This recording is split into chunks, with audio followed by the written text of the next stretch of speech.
Zakanyi.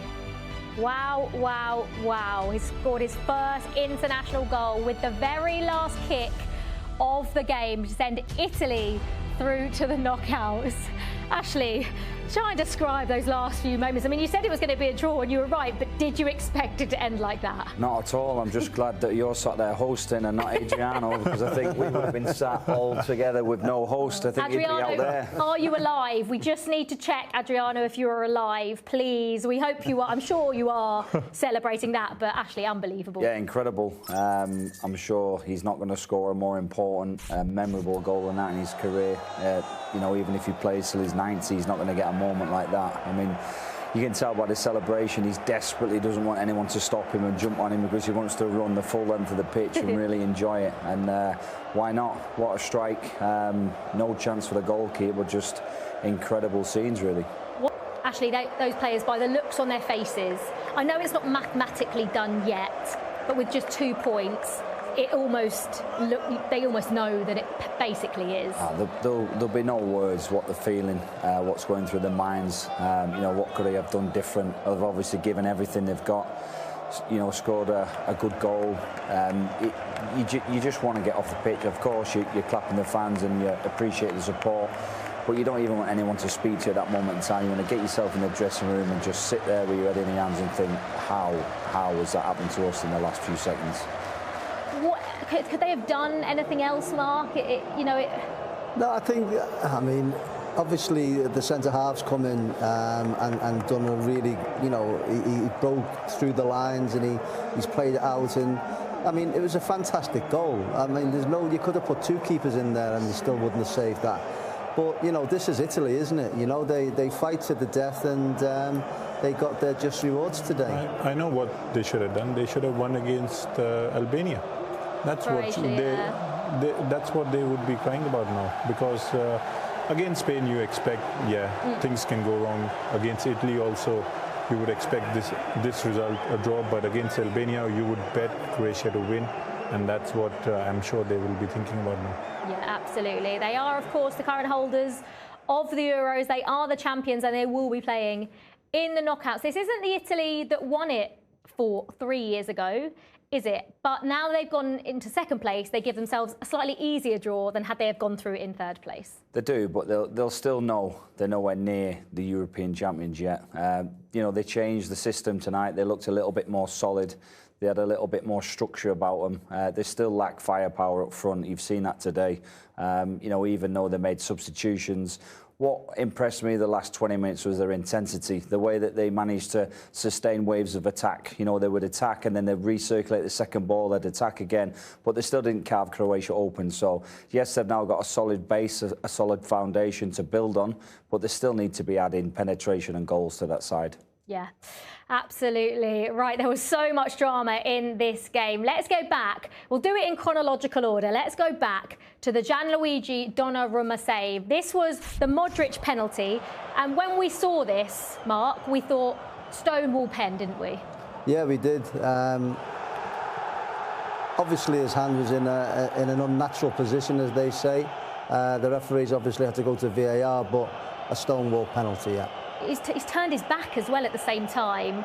Yeah, his arms up in the air. I mean, it was sloppy. I mean, the arm was actually floppy, but let's not give it all that. But it just, for me, you've got to get the ball in your face there. You know, you don't turn your head, you don't turn your back. You've got to take it like a man, if you like, and you've got to be big and brave. He come on as substitute, so maybe that played its part.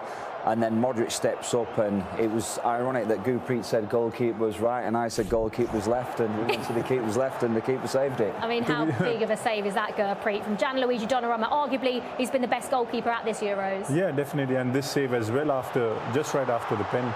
But again, Modric being in the right position, and look at Donnarumma fuming, because he knew Calafiori had ducked. Apparently, he could have headed the ball away as well. But a big moment for Croatia here.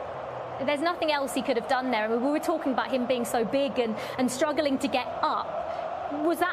Did you look at that and think that that was the case, Gurpreet, or did you just think it was unlucky and that Modric got there early? The only thing that I can think of is the rebound. I think if Donnarumma would have had more control on where he can put the ball away, would have been better, but I think it happens so fast. Even Livakovic wouldn't have gotten up that fast. Yeah, absolutely. Right, then let's have a look at the drama that unfolded in the very, very last kick of the game. Croatia thought they had won it. Look at Luka Modric. Actually, look how scared he looks. I'm scared for his T-shirt. Oh. He's nearly ate half of it there, hasn't he? But this is not just obviously a brilliant... What a finish. To curl that in the top corner. I mean, it's the centre-half's travelled too far, too long, and then they broke their shape, Croatia, to try and affect the centre-half that's managed to run through the middle of the pitch. It's desperation times. You know, you're trying to throw your body at things. You're trying to prevent it happening because of the timing of the game. Could he have affected it a little bit better there? Possibly, but the finish was, you know, right out of the top drawer. We knew where he was putting it. His body shape, the angle of the way he was approaching the ball was telling us where he was going to put it, but he hit it that cleanly. The technique was fantastic. You know, he manages to get his knee over the ball, although he opens up with his ankle. And the goalkeeper's got absolutely no chance. You're thinking, could the goalkeeper anticipate and dive early? He's still not getting it. Yeah. I don't think he would be able to, because players like Zaccagni, they would read the goalkeeper's movement and might have slotted it in the first post as well. Right, let's have a look then at how it leaves the Group B standings. This will be great reading for Italy fans. There we go. Spain qualified with a 1-0 win over Albania. Italy also through there. Croatia just with 2 points. We'll await to see how their fate goes. Albania, they were the surprise package of this group. They were in the group of death, but they did well. They, you know, got a last-minute equaliser against Croatia, could have equalised against Italy. They'll be proud of themselves, won't they? They will. They showed good spirit. I mean, you know, Spain were good first half, but there was a reaction of Albania. I know the last half an hour they were taking the game to Spain. They were throwing everything at them. Credit Spain for defending well, but they showed heart, they showed spirit, and they won't be too disappointed with the campaign because, you know, they had some good moments in this fixture. Yeah, 10 changes, no problem, Mark. And it was a lovely finish there from Ferran Torres. Yeah, absolutely. Yeah, I mean, this was a professional performance, wasn't it? You know, to make 10 changes, they're going to be a little bit disjointed, but no, they weren't, you know, and they, I mean, obviously Albania come back into the game second half, but this was a comfortable win for them. Right, we're going to bring it back. That's obviously Spain's win. That man will be happy his side are through, qualified. He made 10 changes. It didn't make a difference. But, of course, the big news is that Italy are through. Now, Luciano Spalletti actually got a yellow card for his celebration. I don't think he will care one little bit, will he? He sprints up the touchline. I think he carries on going, actually. But he'll take this, won't it? I'm not sure if that's a sprint or one of Mark's. I was just going to say that. That wasn't that fast for me. That was a canter. Let's call it a canter at the touchline. But he certainly enjoyed it, that's for sure. Now, Calafiori, we mentioned him, Gurpreet, because we said, you know, he ducked for the goal. But like you mentioned, Ashley, he did really well, actually, in the build-up to the winner. He played the perfect pass to Zaccagni, so he's almost redeemed himself a little bit, hasn't he? Yeah, and that, I think, helps Donnarumma forget about the goal. Because if that didn't happen, I'm sure Donnarumma would have gone to the dressing room and pulled his collar and be like, you know, what have you done? But again, that's what happens in football. You have moments like that, but you have opportunities to redeem yourself. And that's what Calafiori did, being brave, carrying the ball to the box and laying it off for Zaccagni. Yeah. Absolutely. Right, it is time for our change maker of the day. And who else could it be other than the man that scored the goal with the last kick of the game? It's Mattia Zaccagni. Calafiori, Fratesi, Calafiori rampaging here. Zaccagni! Salvation! The Azzurri reach for the skies!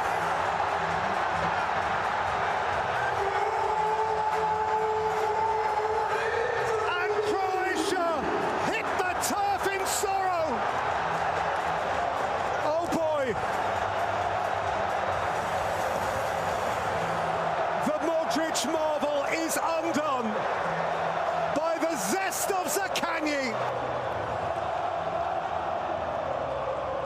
That was our change maker of the match, Mattia Zaccagni, with that brilliant, brilliant goal with the last kick of the game. But the man who played him the ball was Calafiori. Now, he was criticised. Obviously, he scored the own goal in the game against Spain, but he redeemed himself tonight. He was part of a Italy defence that was basically actually near on perfect the whole game. Yeah, it was. And it was the formation, the structure, managing to also restrict Croatia to do most of their work in front of them. 3 midfielders working hard in front as well, so you can call it a back 8 if you want. And they're doing fantastically well, but look at that for a celebration, it's unbelievable. Yeah, it was brilliant. Calafiori was brilliant. We can see his numbers here. 5 clearances, 100% aerial duels won. And we noticed that a lot of the balls were coming into the box, and Italy's defence, like we say, was perfect. But there was a couple of times where a couple of last-ditch headers in really important moments. Yeah, well, they love defending, don't they? And none more so than him. He's had an indifferent spell in this championships, but you know, he obviously had the own goal, but he's redeemed himself with that run. I mean, it was a great little interchange of passing with the midfielder, and he's carried on through and give a really good pass for Zaccagni to just curl it into the top corner. So all credit to him. Gurpreet, we said that it knocked 10 million off his price tag with that own goal. Has he just put 20 million back on his price tag for anyone that might want him this summer? Yeah, I think about 25 to be precise, but it shows courage. I mean, at that age, being young in that moment, being brave with the ball, just shows that how much like good quality of a player he is, and that is something which will boost him and for sure put him in the 11 after the round of 16 if they qualify, because he's out for the next one. Yeah, absolutely right. It's time for our play of the day, and it is Gianluigi Donnarumma.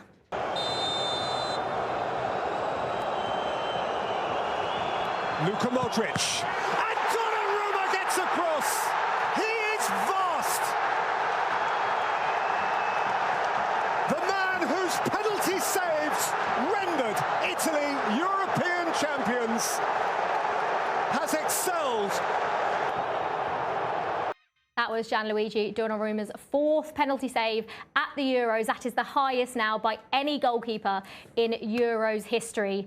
Incredible, Gurpreet, from Gianluigi Donnarumma, who's been incredible this whole tournament. As a goalkeeper, when Luka Modric was stepping up, is there any indication? How do you tell? Can you tell which way a player's going to go? He heard Gaffer saying that it's going to his left, but I think it's his experience. He must be thinking that Modric is not a normal penalty taker, and he might be trying to, go to the trickier side because he's a captain, and obviously he read it well. And I think one person would have scored it, and it's Sunil Chhetri if he was there. Yeah, Sunil Chhetri definitely would have scored that. With Gianluigi Donnarumma, Mark, did he deserve to be going out of the Euros, or on the cusp of going out of the Euros? Because he has been probably the goalkeeper of the tournament so far, again today, putting in a couple of brilliant saves, including that penalty save we just saw. Well, based on that, the save, yeah, he didn't deserve to be out. But yeah, he's I think he's only 25 still, isn't he? Or 24. He seems to have been around longer than me and Ash. So yeah, he's a big player for Italy, literally and figuratively, and a great save, great penalty save. But it's a bit of a lottery as well, isn't it? The keepers will be told by the goalkeeping coaches where certain players will be putting it, and it's one way or the other. He either go left or right, and he chose the right way today. He did. Were you surprised that Luka Modric stepped up to take that? I mean, it would have probably been decided before the game, unless one of the person that was the penalty taker comes off. They probably think it's fitting for him to take it. His experience, he's cool, he's calm, he's not going to be phased, composed. And it's just one of those things, sometimes they go in, sometimes they don't. I thought it was not a bad penalty, to be honest. They're always the awkward ones to save when they're low, especially when you've got a big goalkeeper like that. So I think we just have to credit the goalkeeper on this occasion. Yeah, absolutely right. That was, of course, the Italy-Croatia game. It ended 1-1, but also Spain beat Albania 1-0. Thoughts about Manchester United and Everton? The erstwhile great Manchester United are still seesawing. A draw with Spurs on the 14th of January saw them win 5 straight games, albeit most of them just barely. Then came the awful loss to Fulham on the 24th of February, in which they played a lacklustre game. Then came Sunday's derby, where they lose 1-3 to the current league champions Manchester City, a game where they go a goal ahead.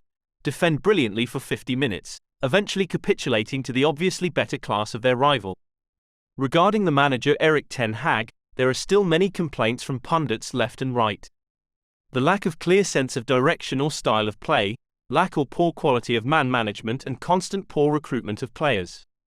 Since the 25% takeover of Man United by Jim Ratcliffe, it was hoped that Man United will progress to a more successful direction under his watch. Some pundits even think that Ten Hag might even be replaced come next season. Yet the stats show that he did not do too badly. He managed 61 wins in all competitions in his first 100 games, which actually is better record than either Mikel Arteta with 54 and Jurgen Klopp with 50. Thoughts on Arsenal and Tottenham? If not for that one-week blip where they lost to Aston Villa and bow out of the Champions League, Arsenal have been by far the most impressive team this season. They have the best defensive record. They blow teams away by huge margin of goals, which leave them with the top goal difference, worth a point at least. Even after that week of disappointment, they are now pretty much faultless. It is not their choice, however. They have to be because reigning champions Manchester City have games in hand, which if they win all the remaining games, there is nothing Arsenal can do about it. They will be crowned champions for the 4th consecutive time. But the way Arsenal played this season, it will be a shame if they did not win the Premier League.